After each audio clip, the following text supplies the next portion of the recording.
Kwa majina naitwa Daniel Ndamu Samuel, ni occupational therapist kutoka DNS Neuro Rehab Care, tunapatikana Dar es Salaam.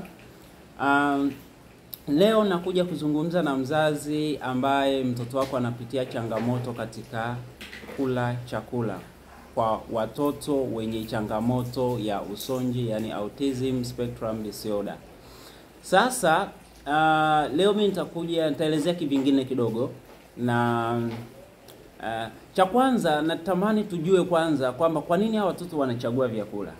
Kuchagua chakula ni kawaida? Swali ni kwamba sio kawaida. Kwa hiyo ina maana kama sio kawaida, ina maana kuna kitu kinachopelekea mtoto huyu aweze kuchagua vyakula. Sasa ni sababu gani hizo zinaweza zikawapelekea watoto wao waweze kuwa wanachagua vyakula? Kwa mfano, sababu namba moja ni katika hisia ya ulimi wa watoto hawa. Baadhi ya maeneo kwenye zile receptors 4, yani receptors ya tamu, chumvi, chachu na chungu, moja au zote au mbili au tatu zinakuwa ziko overconnected. Inaposema overconnected ni kwamba kipindi wiring inapokuwa imefanyika kwenye ubongo, kuwaya sehemu moja ya ubongo na sehemu fulani ya ubongo ambao zinahusika na ladha, ndo hapo kwamba kulikuwa kuna shida, kwamba hizo sehemu zilitengenezwa kuwa more stronger au kuwa imara kuliko kawaida. Kwa hiyo taarifa zote zinazopitia huu mlango wa fahamu wa ladha, mtoto inakuwa inamwathiri kwake, kwenye ubongo wake unakuwa unasoma kwamba hichi kitu ni hatari. Kwa hivyo mtoto atadevelop tabia ya kukwepa hivyo vyakula vyote ambavyo vinapelekea yeye kufili ni hatari kwake. Sawa? Hiyo ni sababu namba moja. Sababu namba mbili ni harufu. Guys, wazazi wa hawa watoto wanapitia makubwa sana, na Mungu wa mbinguni aweze kuwasaidia sana. Harufu ina mchango mkubwa sana katika mtoto kula. Kwa mtoto kula. Sawa? Sasa eneo leo nazungumzia eneo moja tu. Eneo hilo ni kwamba mtoto anapokuwa overconnected pia kwenye eneo la harufu.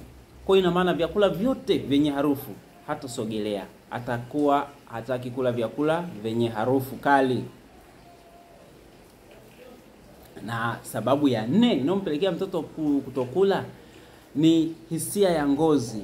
Unajua hii hisia ya ngozi iko mpaka ndani ya mdomo. Sasa hisia ya ngozi au ya mguso au tactile kitaalamu ni kwamba inapokuwa overconnected,